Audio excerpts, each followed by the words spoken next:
Lei nº 14.818, de 16 de janeiro de 2024.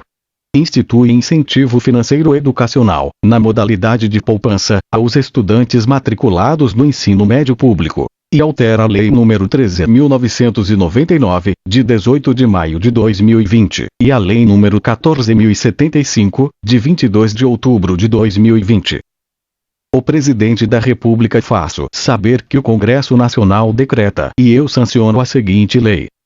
Artigo 1º. Esta lei institui incentivo financeiro educacional, na modalidade de poupança, destinado à permanência e à conclusão escolar de estudantes matriculados no ensino médio público.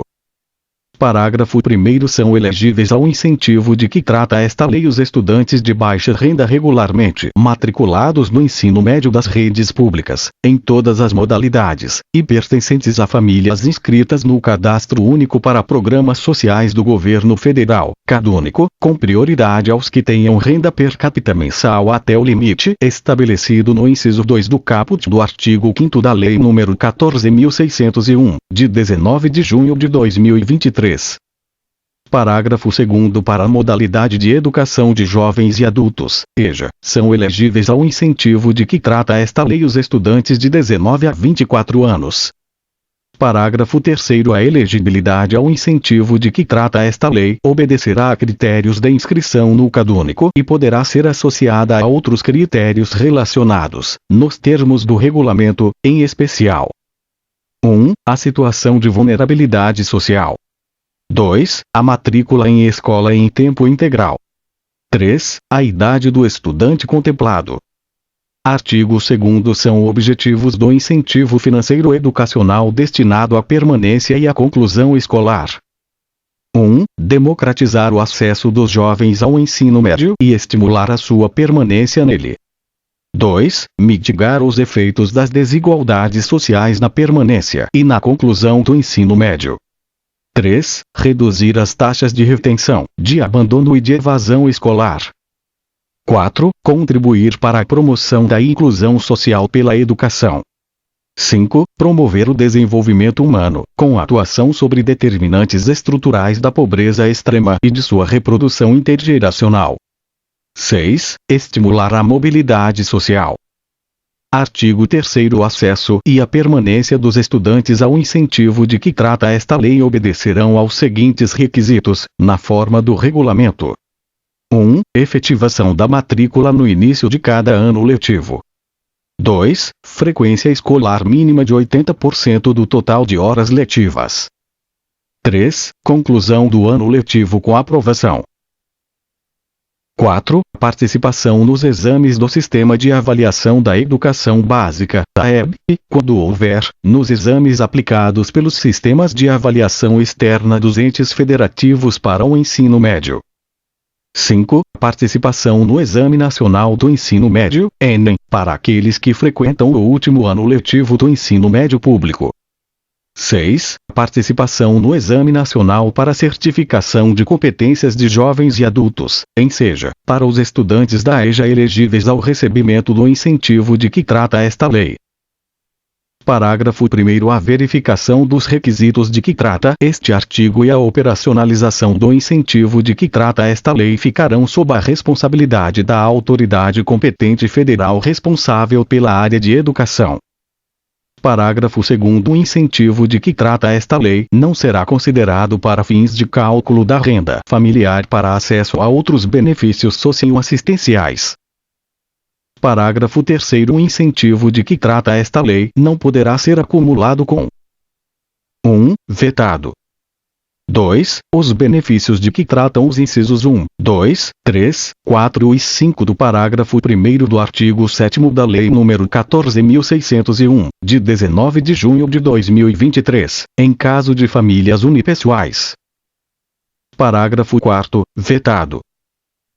Artigo 4º. Os Estados, o Distrito Federal e os municípios colaborarão e prestarão as informações necessárias à execução do incentivo de que trata esta lei, a fim de possibilitar o acesso dos estudantes matriculados nas respectivas redes de ensino a esse incentivo, nos termos do regulamento. Parágrafo único. Os estados, o Distrito Federal e os municípios colaborarão e prestarão as informações necessárias ao controle do programa e incentivarão a participação social no que se refere ao seu acompanhamento. Artigo 5º. Os valores, as formas de pagamento e os critérios de operacionalização, de saque e de utilização do incentivo de que trata esta lei serão estabelecidos na forma do regulamento. Parágrafo 1º. Os valores do incentivo de que trata esta lei serão depositados em conta a ser aberta em nome do estudante, de natureza pessoal intransferível, inclusive a responsáveis pelo estudante, sem prejuízo da necessidade de representação ou assistência, em caso de incapacidade absoluta ou relativa. Parágrafo 2º. Para a operacionalização da conta de que trata o parágrafo 1º deste artigo, será possível a utilização da conta do tipo poupança social digital, nos termos da Lei nº 14.075, de 22 de outubro de 2020.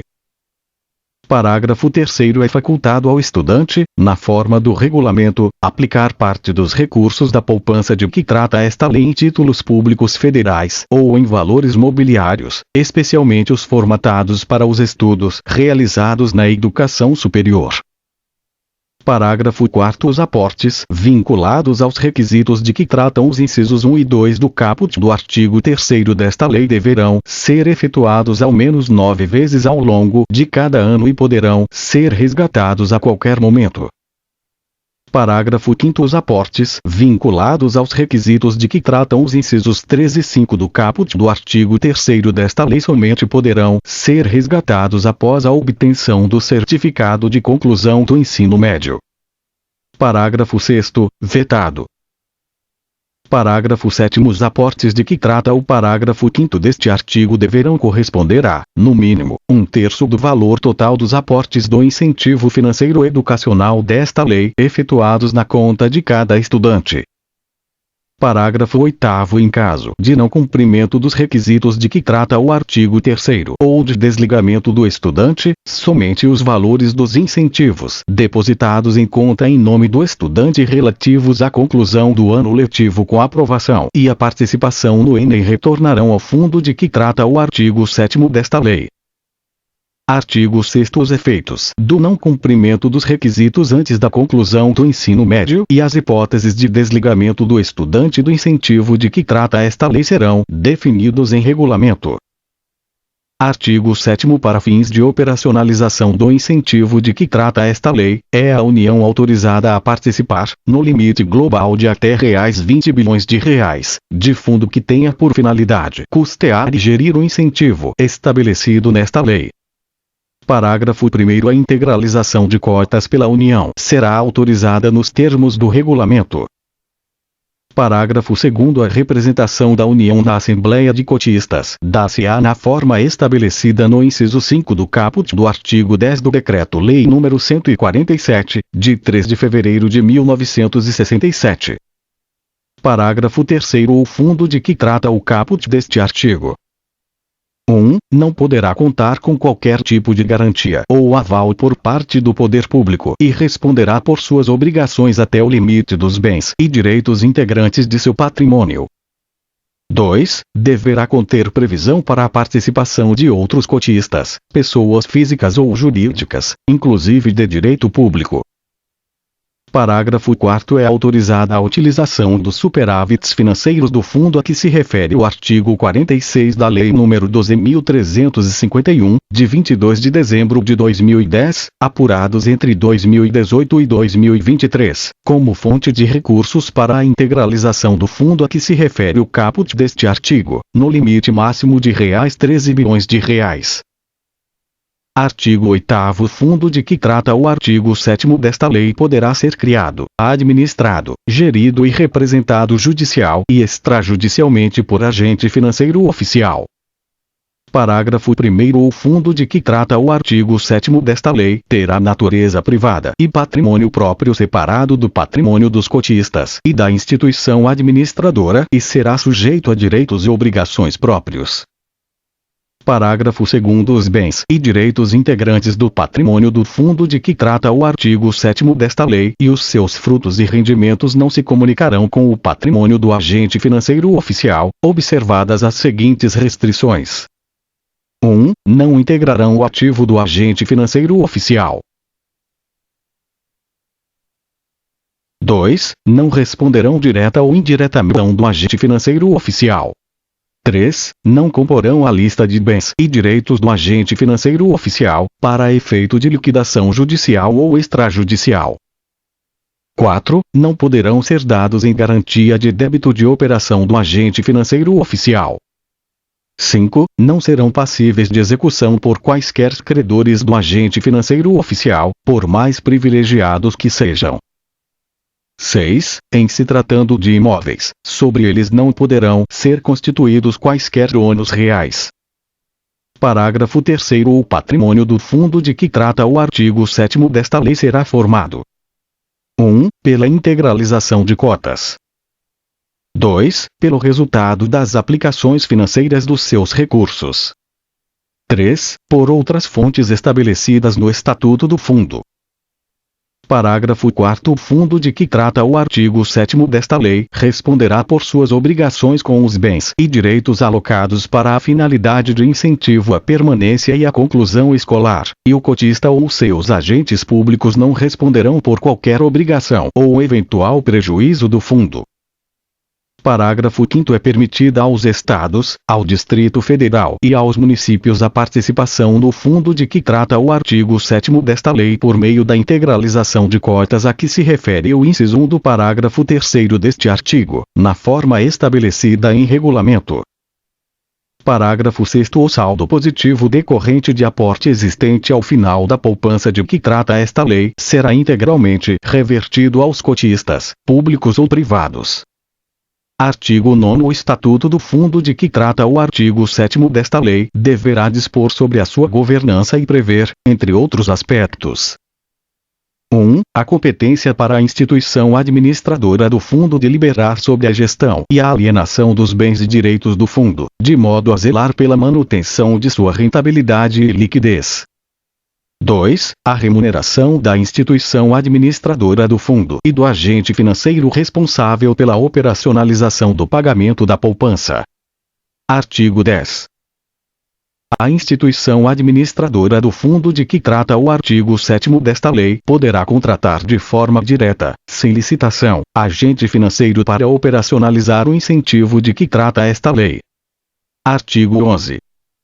É autorizada a transferência, nos termos da legislação, para o fundo de que trata o artigo 7º desta lei: 1. De valores não utilizados para garantia de operações com recursos do Fundo Garantidor de Operações, FGO, a que se refere a Lei nº 13.999, de 18 de maio de 2020, bem como de valores recuperados na forma do artigo 25 da Lei nº 14.690, de 3 de outubro de 2023, caso em que ficará afastado o disposto no parágrafo 2º do artigo 6º da Lei nº 13.999, de 18 de maio de 2020. 2. De valores não utilizados para garantia de operações com recursos do Fundo de Garantia de Operações de Crédito Educativo, FGEDUC, a que se refere o inciso 3 do caput do artigo 7º da Lei nº 12.087, de 11 de novembro de 2009. Parágrafo 1º. Os valores não utilizados na forma do caput deste artigo serão devolvidos à União por meio do resgate de cotas, nos termos do Estatuto do Fundo de que trata o artigo 7º desta lei. Parágrafo 2º. Disposto neste artigo será disciplinado por ato do Poder Executivo. Artigo 12. A autoridade competente federal responsável pela área de educação procederá à avaliação dos resultados do incentivo à permanência e à conclusão escolar, com vistas a eventuais aperfeiçoamentos. Artigo 13. O parágrafo 2º do artigo 6º da Lei nº 13.999, de 18 de maio de 2020, passa a vigorar com a seguinte redação: Artigo 6º.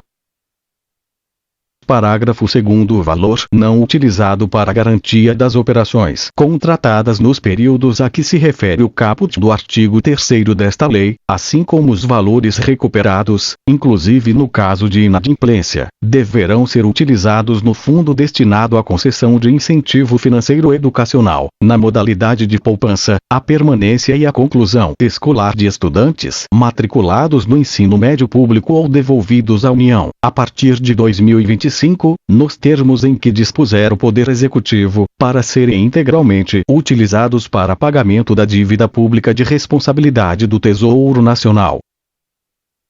NR. Artigo 14. O caput do artigo 3º da Lei nº 14.075, de 22 de outubro de 2020, passa a vigorar acrescido do seguinte inciso 7. Artigo 3º. 7. De incentivo financeiro educacional ao estudante para permanência e conclusão escolar no ensino médio público. NR. Artigo 15. As eventuais despesas decorrentes do disposto nesta lei serão de natureza discricionária e ficarão sujeitas à disponibilidade orçamentária e financeira. Parágrafo 1º. Vetado. Parágrafo 2º. Os valores dos incentivos financeiros deverão ser estabelecidos e reavaliados pelo Poder Executivo Federal, periodicamente, considerando-se a dinâmica socioeconômica do país e estudos técnicos sobre o tema, nos termos do regulamento. Artigo 16. A relação dos estudantes contemplados com o incentivo financeiro educacional de que trata esta lei será de acesso público, divulgada em meio eletrônico e em outros meios. Artigo 17.